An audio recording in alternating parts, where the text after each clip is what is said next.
पशुपति पारस क्या कर पाएंगे वापसी? पशुपति पारस ने बड़ा दावा कर दिया है। उन्होंने कहा है कि एनडीए में टूट हो जाएगी, चुनाव आते आते एनडीए बिखर जाएगा और उसमें टूट हो जाएगी। आपको बता दें कि रामविलास पासवान का निधन 2020 में हुआ था। तब उनकी पार्टी दो भागों में बट गई थी। एक भाग पर उनके भाई पशुपति पारस थे और वहीं दूसरे भाग पर चिराग पासवान थे।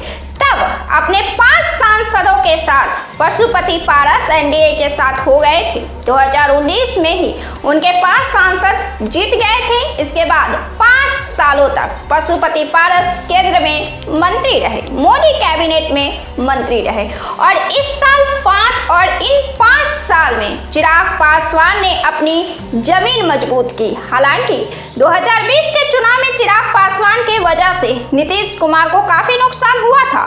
इस दोनों परिस्थितियों के बीच चिराग पासवान ने 5 साल की अपनी राजनीति पूरी की। वक्त आ गया लोकसभा चुनाव का और चिराग पासवान के शक्ति प्रदर्शन को देखते हुए एनडीए ने पशुपति पारस को किनारा कर दिया, दरकिनार कर दिया, साइड लाइन पर रख दिया और चिराग पासवान मुख्य रोल में आ गए। बात यहाँ पर आकर टिक गई कि चिराग भी एनडीए का हिस्सा हो गए और फिर पशुपति पारस तो पहले से थे ही। पशुपति पारस की जमीन गीली पड़ गई थी, जनता के बीच उनकी पकड़ ढीली पड़ गई थी, जिसके बाद भारतीय जनता पार्टी ने 5 सीट 5 की 5 सीट चिराग पासवान को दे डाली और पशुपति पारस के हाथ खाली रह गए। कुछ वक्त के बाद पशुपति मंत्री पद से इस्तीफा दे देते हैं और इसके बाद वे कुछ वक्त के बाद एनडीए से भी अलग हो जाते हैं, लेकिन अभी वे महागठबंधन का हिस्सा हो गए हैं और एक बार फिर से अपनी राजनीतिक जमीन को तलाशने में जुटे हैं। सवाल यह उपजकर सामने आता है कि क्या वे अपनी राजनीतिक जमीन में हरियाली ला पाएंगे? यह बड़ा सवाल है। पशुपति पारस राजनीति से दरकिनार हो चुके हैं, उनकी स्थिति कटी पतंग की तरह हो चुकी है और एक मायने में देखा जाए तो चिराग पासवान से खराब हालत में पशुपति पारस ही हैं। इसकी वजह दोनों के बीच उम्र का फासला है, उम्र का फर्क है। चिराग पासवान अकेले होकर भी राजनीति से अलग थलग पढ़कर भी उनके लिए युवाओं में एक तरह का क्रेज था, गजब का क्रेज था हमेशा से ही। इस पर उन्होंने मेहनत की और युवाओं में जोश भरा, राजनीतिक धैर्य का परिचय भी दिया और सही रणनीति भी अपनाई।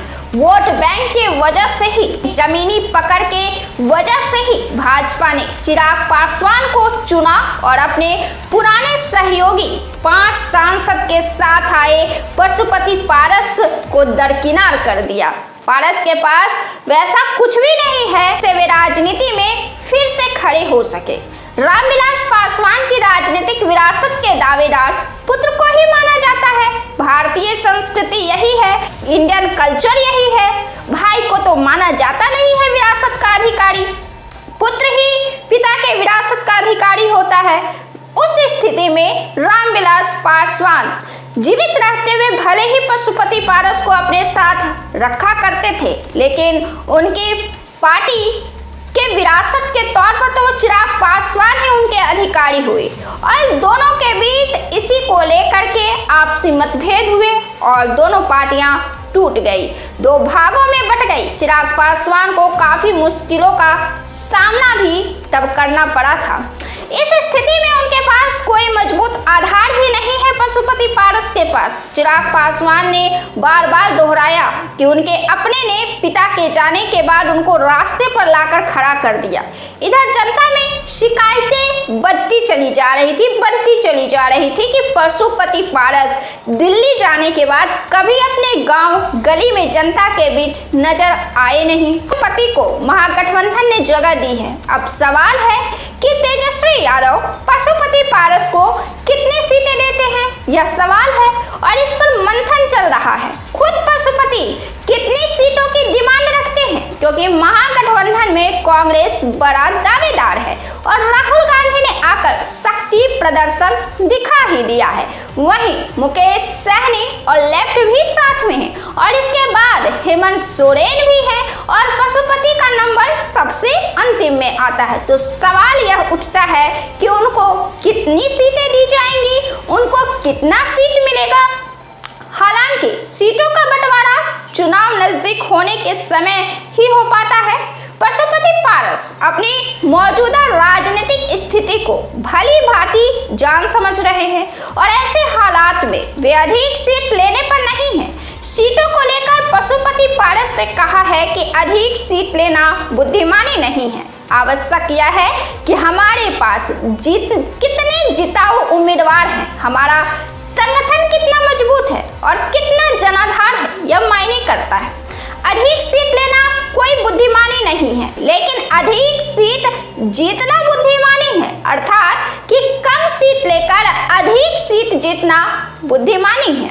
दरअसल इससे दो चीजें सामने आती है, एक तो वोट प्रतिशत और दूसरा स्ट्राइक रेट। यह सही और मजबूत होने के लिए एक महत्वपूर्ण बिंदु है जो अगले 5 सालों के लिए मजबूत स्थिति में रखता है। यदि ये होते हैं तो पशुपति पारस ने एक बार फिर से राजनीति में खुद को मुख्य धारा में लाने के लिए अहम कोशिश की है और देखना यह रोचक रहेगा कि यह चुनाव फाइनल पशुपति पारस की स्थिति को संभालता है या पूरी तरह से साफ कर डालता है। यह चुनाव पशुपति पारस के लिए काफी अलग है और काफी महत्वपूर्ण भी है। एक तरह से पशुपति पारस का भाग्य निर्धारण है।